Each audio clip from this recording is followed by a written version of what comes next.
Hi, and I'm back to location in our kitchen. And happy Valentine's Day, everyone. I'm sure Cupid's going to come knocking on your door, or Eros. Cupid's a small creature, but Eros is, all grown up and could take you to heights of ecstasy. But that would be nice, wouldn't it? Yeah. Anyways, to celebrate Valentine's Day, I've invited some people, but they may not come. It's a Friday, or they could come. Remember, I made the Gandhian spinning loom, and the cottage came from Dollarama, the little log cabin. I had to glue it together, but the wheel and the axle I made, and the totem pole. So that would be nice to share too. The spinning loom. We'll actually see the spinning loom makes a nice net with the threads I have.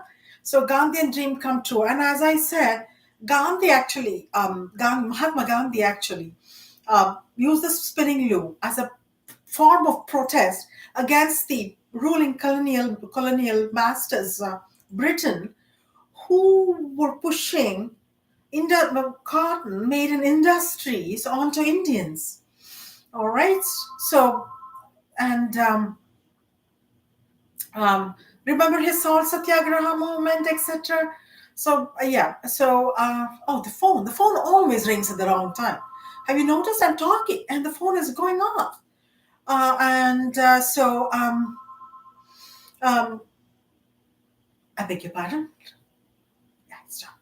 So I would like to, see if it spins netted cloth, or we'll see. I would like to first share with you Irish soda bread. All right, this is a bread box which came from Hudson's Bay. Look how breadish it is. Bready it is, yeah, brown, and your bread has to be, the top layer has to be brown inside. And this is my version of Irish soda bread, veggies Irish soda bread with a bit of spice. Um, this was the first recipe which came to me once I came to first America. Right, I've shared this with you, Phoenix, Arizona, newly as a new bride, and. Elaine, our apartment complex manager, I asked her for recipe of bread, freshly baked bread. She gave me this. She wrote it down and gave me this, and I baked it. And I said, I went downstairs to her office. She used to be in her office. Said, it hasn't come out. So, honey, let's take a look. She said, and she came. She tasted. I said, this is good. This is Irish soda bread, honey. But it's not soft. But she never let on. It has to be Irish soda bread, has to be a little crusty on the outside and a little, but this is actually quite soft. And yeah, so that was my first recipe. Yeah, Elaine. So actually, I have some email. Not sure it's hers. I shared with her. She lives in Minnesota now. Quite the opposite of Phoenix, Arizona, isn't it? Yeah, Minnesota, Minneapolis. All right, and then I made coconut macaroons and rose shake. The rose came on the first shelf. Always put your baking in the second shelf. These are dahlias. So the dahlias are for my friend Paula, forestry from forestry. She has a master's in forestry and work experience in a few areas. Don't think they're not forestry though. Three sons, a husband, Jewish husband, and the Jewish husband married a goyim. I have to thank my son for this, piece of input. Yeah, goyim. So the children are not Jewish. They are actually, yes, they're actually, I don't know, Catholic, Czech Catholic. She was, but communist. I mean, Czechoslovakia then, before it became Czech Republic, was communist, and not too particular about religion. The state was their religion. God was not their religion. So Dahlia here for Lee's mother, or her mother-in-law, who is to fly down to see her oldest grandson. For all his birthdays, she came. The ones I went to anyway. So did her first husband. She remarried a couple of times after. Yeah, and that's for one for her. Dahlia Travers, P.G. Wodehouse, yeah, Bertie Wooster's aunt, Yoicks and tally ho and everything she says. Your typical British lady. She has a daughter. This Dahlia has three grandsons, on one granddaughter, I think, another brother, another son.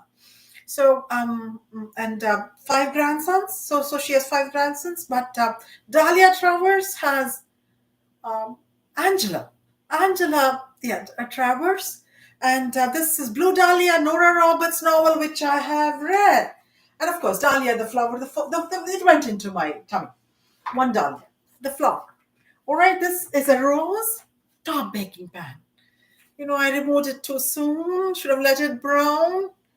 All right, roses.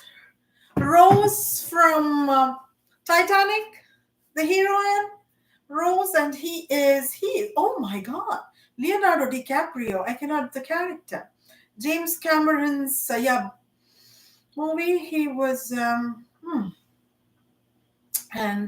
so Rosewood Avenue, and in the same breath, we say Maplewood Avenue, Glen Rose, Rosebush. We have friends of ours living on Rosebush, and they have a daughter.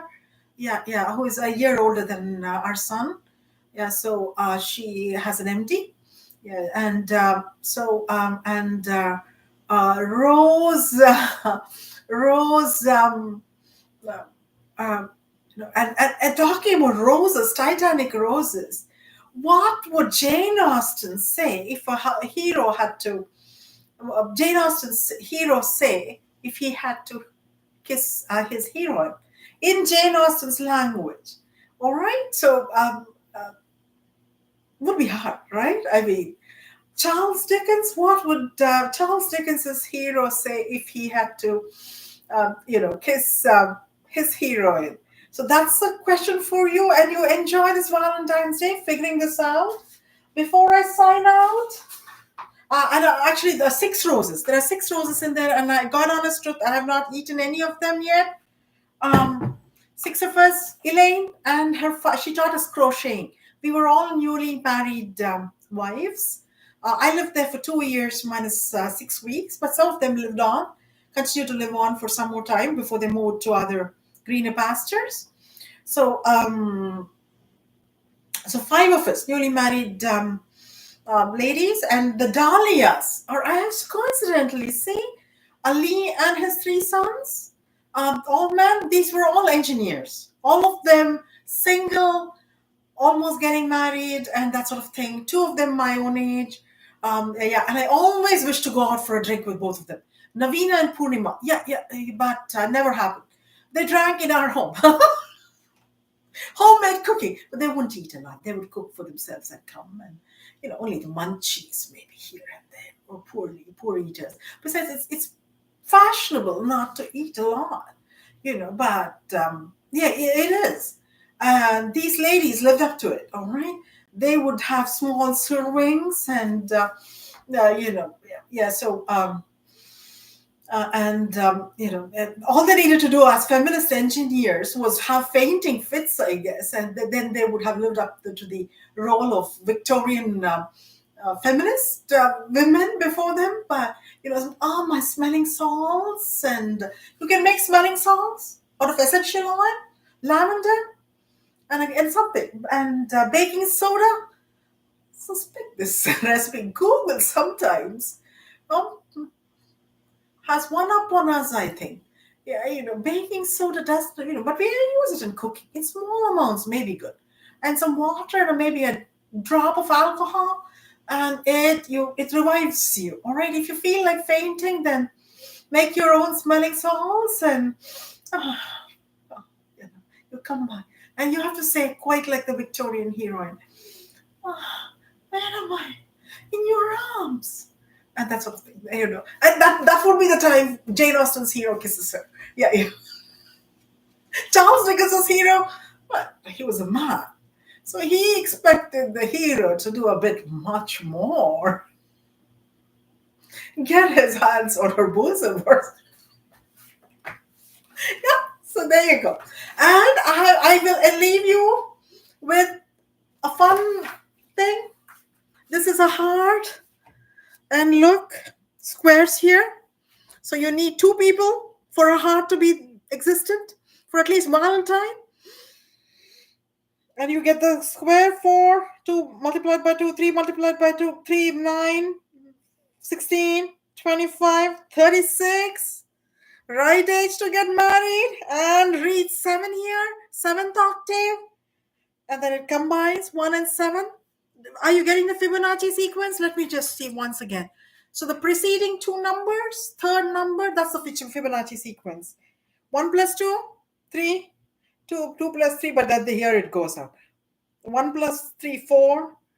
1 plus 4, 5. 2 plus 4, 6. It's not Fibonacci sequence, but there's a pattern there. You could look it up. Is it geometric progression, arithmetic progression? You have fun doing it with the heart. Are the boys going to beat the girls? Let's see. And music always ends on the 7th note, right? It starts at 1 and ends on the 7th note. All right, that was a nice one. Enjoy yourselves. Get laid? Oh, not on Valentine's Day. It has to be romantic. But don't go making marriage proposals if you really don't want to marry the woman, all right? Maybe you should get laid then. But give her a rose, one rose. Dollarama has chocolate roses.